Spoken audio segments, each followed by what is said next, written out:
Hallo. Mijn vriendin kijk me aan en zei, ik ga vanavond verhuizen. Probeer me niet tegen te houden. Ik mocht geen ruzie. Ik zei alleen, ook. Nadat ze weg was, heb ik haar bankpassen geblokkeerd en gesloten vervangen. 2 dagen later staan ze huilen voor mijn deur en smeekt ze me om weer binnen te mogen.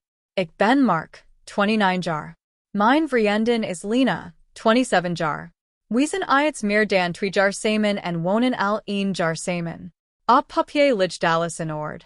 Geen vreemdgaan voors overkwijt. Geen dramatisch ruzies. Alleen constant spanning. Het soort spanning dat je hoort in iemands stem, het rollen met de ogen, de manner waarop elk meningsverschil eindigt met excuses, zelfs als je niet weet wat je fout het gedaan. Lena heeft altijd alleen scherp tong gehad, maar ze nooit het eerlijk zijn. Als ik vergeet de keukenrol te vervangen, ben ik incompetent. Als ik haar vraag wanneer ze te laat zal zijn, ben ik controlerend. Als ik zwijg, ben ik on het maken. Ik heb al vroeg geleerd dat rust komt door dingen te laten gaan. Afgelopen vrijdag kwam ze al geriteerd thuis. Ze gooit haar ts op het aanrecht, shopt haar skinen uit en zoekt alsof ik haar dag had verpest. Ik vroeg hoe het op haar werk ging. Ze snod dat ze niet over wild praten. 5 minuten later beschuldigd ze me ervan dat het me niets kon schelen omdat ik was gestopt met vragen. Zo gaat het altijd. Toen, jut het niets, zei ze het. Kom, vlak, ingesteerd. Ik verwas vanavond. Probeer me niet tegen te houden. Ze stond daar te wachten, met haar armen over elkaar en harken omhoog. Dit was geen gesprek, het was een toneelstuk. Ik kon zien dat ze onderhandelingen verwacht. Belofts misgeen paniek. Ik voelde in plaats daarvan iets vreemds, a plukting. Alsof het loei in mijn hoofd eindelijk was gestopt. Ik zei alleen maar, ook. Haar wenkbrauwen trilden even. Ze lachte alsof ik een signal had gemist. Wow, dat is het. Typisch. Ze liep de slaapkamer in en begon leds open te trekken, mompelen dat zich alles deed en ik nut mijn verantwoordelijkheid nam. Ik zat op de bank te luisteren naar het gekras van kledinghangers over middelen stangen en dacht aan al die keren dat ze dreigd weg te gaan. Ze meent het nut. Deze keer voelt het anders. Toen ze met 2 koffers naar buiten kwam, keek ze me niet aan. Ze sloeg de deur zo hard dicht dat het kozen rammelt. Ik wacht tot haar auto wegreed voordat ik opstond. Toen nam ik mijn eerste besluit. Ik deed niet meteen iets dramatisch. Geen woedjuitbarsting om op te ruimen. Geen berichtjes naar haar vriendin sturen. Ik bleef gewoon in de woonkamer staan en staarde naar de duikt die haar kofferwand in de gypsplat beach de deur had achtergelaten. Toen drong het tot me door hoe stil het was zonder haar commentaar dat elke hoek volt. Ik keek op mijn telefoon. Geen berichten. Dat irriteerde me meer dan het zo moten. Normal gesproken stuurde ze me, zelfs als ze wegging, binnen een uur een bericht. Iets passive-aggressive als. Ik ken niet geloven dat je het niet eens geprobeerd hebt. Dit is alles wat je zo aantrekt. Maar deze keer niets. Ik liep de slaapkamer in en zag wat ZWL en niet had meegenomen. Haar kleren waren weg, natuurlijk. Make-up, laptop, de doorfen waar ze me altijd aan herinnerd dat ze die zelf had betaald.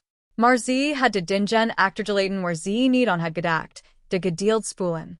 De streamingabonnementen, de app voor boodschappenbezorging, de creditcards die we gebruikten voor huishoudelijk uitgaven, allemaal op mijn naam. Ik ging op de rand van het bed zitten en grinnikte zachtjes.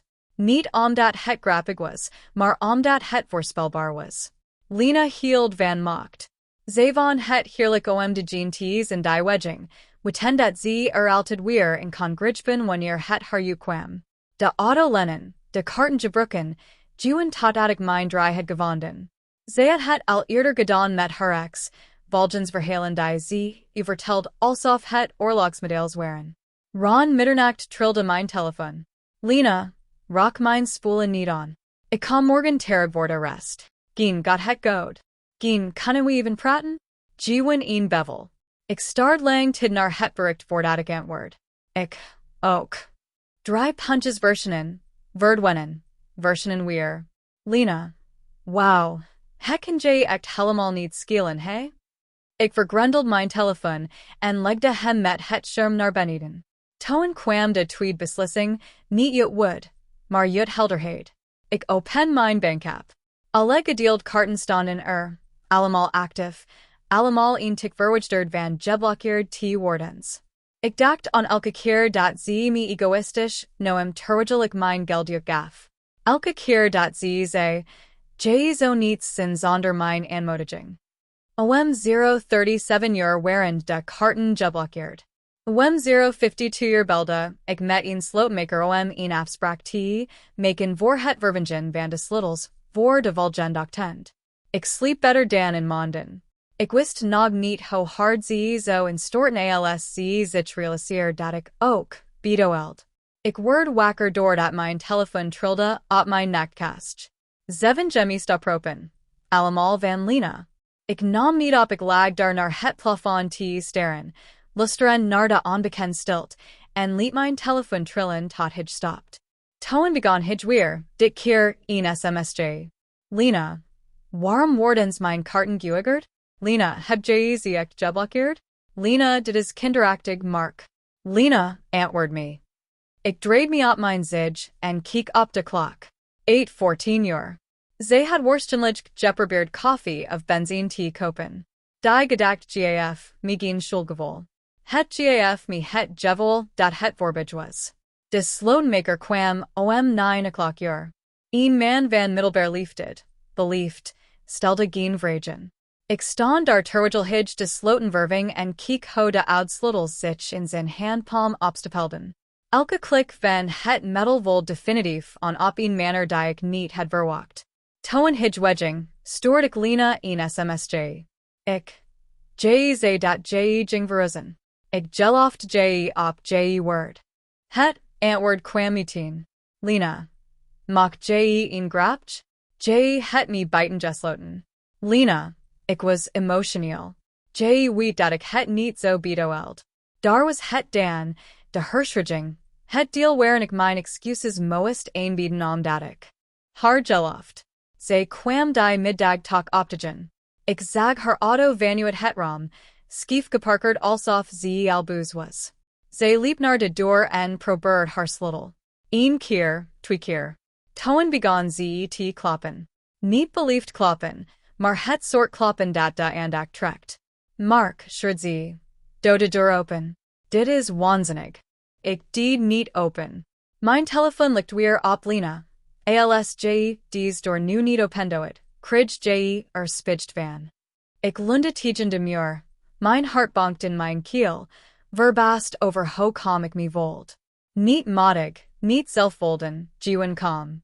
Ik, je zei dat ik je niet moest proberen tegen te houden. Viel in stilte, langer dan normal. Toen, dus je doet direct? Na alles wat ik heb doorstaan. Ik moest bijna lachen bijna. Zij bleef 10 minuten buiten staan, 22. Haar kloppen words achter. Veranderd en smeken. Zij apt over hoe wonderlijk dit was. Hoe ze nergens heen kon. Hoe ze gewoon een paar dagen nodig had. Ik reageerde niet. Jullie indelijk vertrok ze. Die nacht realiseerde ik me iets belangrijks. Dit was geen rijk. Het waren grenzen. Te lot gesteld. Maar eindelijk gesteld. En ze was niet gewend aan duren die gesloten bleven. De tweede dag was nog erger voor haar. Ik weet het, want ze zorgde ervoor dat ik het wist. Het begon met voicemails. Nog niet de schreeuwend, die kwamen later. Maar de gekwetst, geacteerd. Die waren ze net genoeg snikt om het te laten doordringen. Mark, ik begrijp niet waarom je me dit aandoet, zei ze in een nerven. Ik dacht dat je van me hield. Ik luisterde 2 keer naar, niet omdat ik het geloofd, maar omdat ik wild aanhouden hoe makkelijk ze van rol kon wisselen. Shirk naar slachtoffer in minder dan 24 uur. Tegen de middag veranderde de Toen. Je kunt dit wettelijk gezien niet doen. Zij zei in een ander bericht, plotseling heel zelfverzekerd voor iemand die nog niet in haar contract had gelezen. Je maakt misbruik van me. Kontrolliert mein Togen tot mein eigen Spulen. Haar eigen Spulen. De bank passen standen op mijn naam. Het hercontract stond op mijn naam. De sloten zaten op mijn deur. Dat wist ze allemaal. Ze dacht alleen, dat het niet iets zo uitmaken. Rond 15.00 uur stuurde ze me een screenshot. Haar banksaldo. Bijna al. Lena, ben je nu tevreden? Ik startte een tigenaar. Ik dacht on al die keren dat ze me vertelde dat geld geen probleem was als het van mij was, en een enorm bron van angst als het van haar was. Ik. Zei dat je wedding. Ik heb je niet tegengehouden. Dat was de druppel die de emmer deed overlopen. Ze beschuldigde me ervan dit te hebben gepland, te hebben gewatcht op inkens haar de val te lokken. Ze noemde me koud, manipulatief, emotioneel onvolwassen. Ze zei dat niemand anders het met me zo uithouden. Klassiek clichés. Ik had ze allemaal eens eerder gehoord, meestal gefluisterd in mijn oor nadat ze te ver was gegen. Toen kwam het bericht dat me alles verteld wat ik moest weten. Lena, doe de deur open. Ik kom terug. We beginnen opnieuw. Geen excuses, geen gesprek, gewoon opnieuw beginnen. Alsof het een spelletje was waarin ze gewoon een save game, wild laden van voor de tid, dat consequenties waren. Ik antwoord niet. Die van zat ik op de bank afhelmaltigden rechtstreeks, uit de verpakking te eten en realiseerde me iets ongemakkelijks. Ik was niet verdrietig. Ik was zelfs niet boos. Ik voelde me lichter, alsof eindelijk iemand was gestopt met op mijn borst te drukken. 2 dagen nadat ze vertrokken was, werd weer op de deur geklopt, dit keer zachter. Toen ik door het kitchkatch keek, zat Lena op de vloer in de gang. Haar make-up was gesmeerd, haar ogen rood, haar telefoon stevig vastgeklemd in haar hand als een reddingsbee. Ze schreeuwde nu niet meer, ze wilde. En ze stond op het punt te vragen of ze naar huis mocht komen. Ik deed de deur niet meteen open. Ik bleef daar staan met mijn hand op de deurknop, luisterend naar haar demheling aan de andere kant. Het was ongelijkmatig, overdreven, het soort geheel dat ze gebruikt als ze wild dat iemand ingreep. Ik had het al eerder gezien, in restaurants, op feestjes, een keer voor mijn vriendin toen ik haar niet snel genoeg stond. Mark, zei ze zachtjes, alsof we een geheim deelden. Alsjeblieft.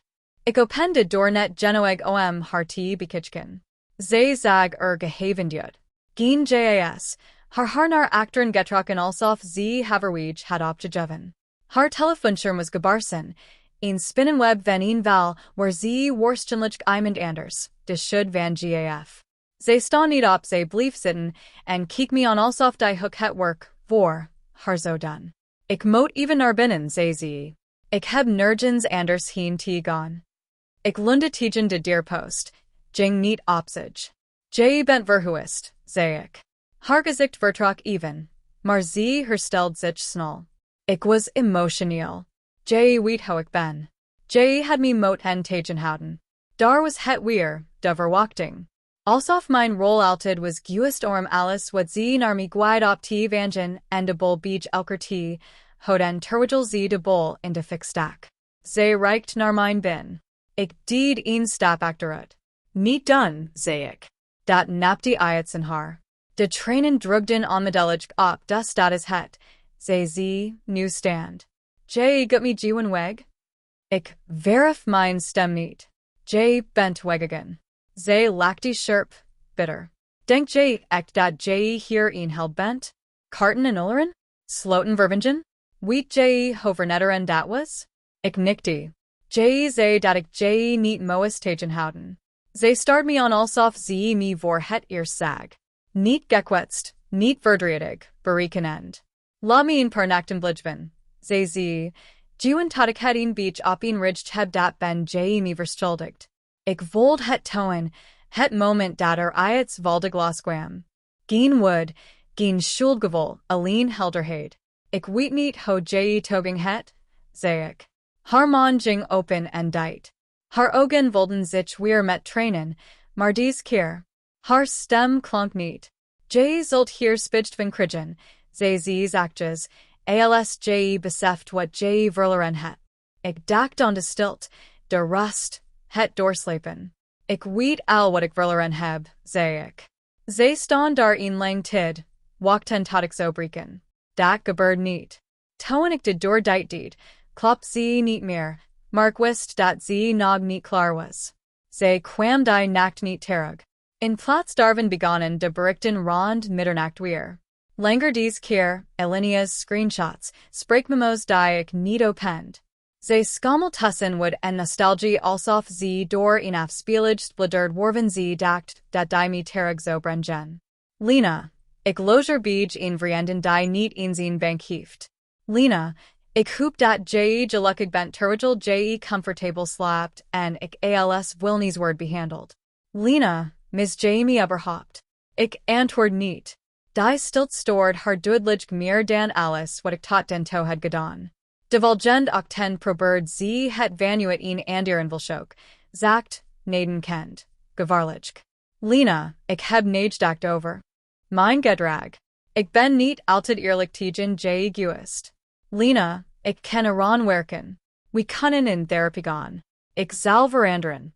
Ik start lang naar die zin.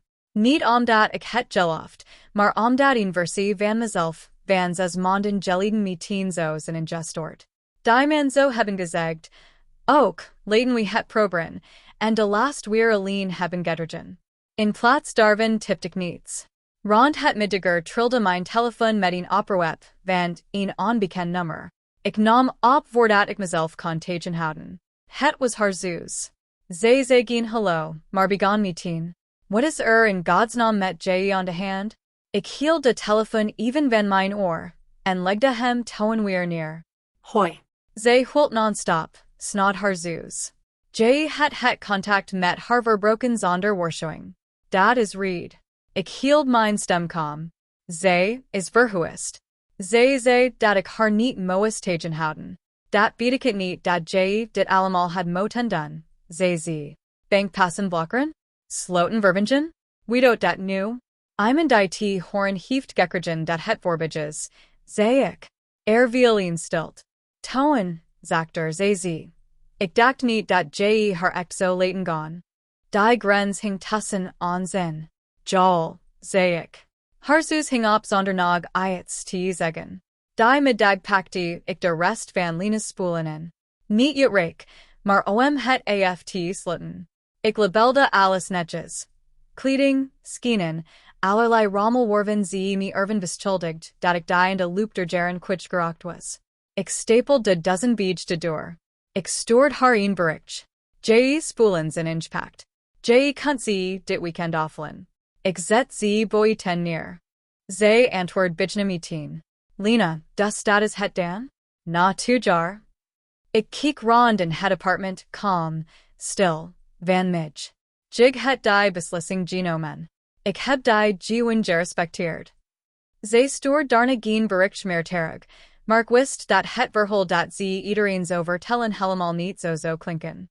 Ik kwam erachter welk verhaal ze mensen verteld zonder het haar te vragen.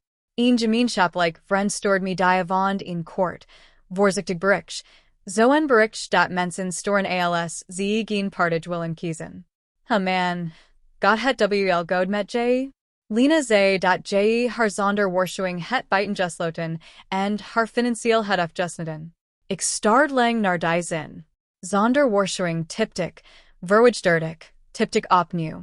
Toen stoorde ik de meest simpele versie van de waarheid. Zij had me verteld dat ze ging verhuizen en dat ik haar niet moest tegenhouden. Ik geloofd haar. 3 punches versionen, verdwenen. Toen, oh, dat een woord vold zwaarder dan welke ruzie we in 2 jaar tid oké hadden gehad. De volgende dag kwamen meer berichten binnen. Vriendin van wie ik al maanden niets had gehoord. Mensen die gewoon even checkten hoe het met me ging. Geen beschuldigingen, alleen nieuwsgierigheid. Ik verdedigde mezelf niet. Ik lukt mijn hart niet.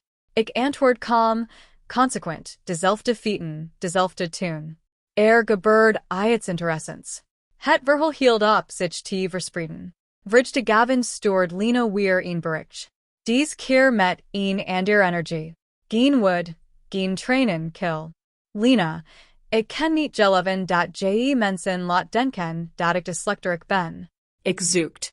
Niet omdat ik me schuldig voelt, maar omdat de het moment was waarop ze eindelijk beseft dat ze de controle kwijt was. Verhaal. Ik heb niemand iets verteld dat niet waar was. Ze wacht bijna een jaar voordat ze antwoord. Lena. Vin je het echt ook niet meer te zien? Die vrag maakte me vroeger doodsbang. Ik stelde me halfwezigheid voor als een gat in de wereld. Nu voelt het gewoon hypothetisch. Ik. Je bent alweg. Dat was het laatst bericht dat ik haar stuurde. Zaterdagmorgen droeg ik haar dozen arboeten en zet ze netjes op een ridge beach de door, zoals ik had beloofd. Ik bleef niet wachten. Ik ging een lang wandeling maken, haalde koffie en bleef langer in het park zitten dan nodig was. Toen ik terugkwam, waren de dozen weg. Haar nummer ook niet meer in mijn telefoon. Geen afscheid, geen excuses, geen dramatisch laatst bericht, alleen stilte. En voor het eerst sinds ik haar kende, voelde die stilte prekt. Ik weet niet wat ze nu tegen mensen zegt. Het kan me eigenlijk ook niet schelen. Het enige wat ik weet is dit. Als iemand zegt dat ze weget en je uitdaagt om ze niet tegen te houden, is het soms het gezondst wat je kunt doen, ze geleven. Ik dacht dat het een zo zin.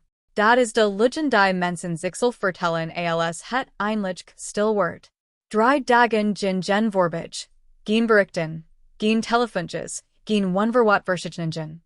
Ik begon routines te ontwikkelen die echt van mij waren. Naar de sportschool gaan wanneer ik wild, koken zonder commentaar, de afwas in de goedstein laten staan zonder een oordeel over te vellen. Het apartment voelde niet langer als een gedeeld ruimte, maar als een thuis. Toen, dinsdagavond, rond 9 uur, werd weer geklopt. Niet paniekerig, niet zachtaardig, maar zelfverzekerd. Ik keek door het kitchkatch en voelde mijn maag samentrekken. Niet omdat ik haar mist, maar omdat ik de tactia kirkend. Lena stond daar met haar motor. Haar motor had die streek glimlach die. Volwassenen gebruiken als ze op het punt staan het kind van iemand anders, de les te lezen. Armen over elkaar, kin omhoog. Lena stond iets achter haar, met rode ogen en een zorgvuldig neutral uitdrukking, alsof dit niet haar idee was, maar dat was het absoluut wel. Ik deed de deur half open. Haar motor sprak als eerst. Mark, dit is te vergegen. Ik heb ze niet uitgenodigd. Je het haar voorzet gezet, vervelde ze. Je het haar in de steek gelaten. Met niets. Zo gaan volwassenen niet met conflicten om ik niet langzaam. Ze liep weg. Lena sprak eindelijk. Ik had niet gedacht dat het over zou gaan. Daar was het weer.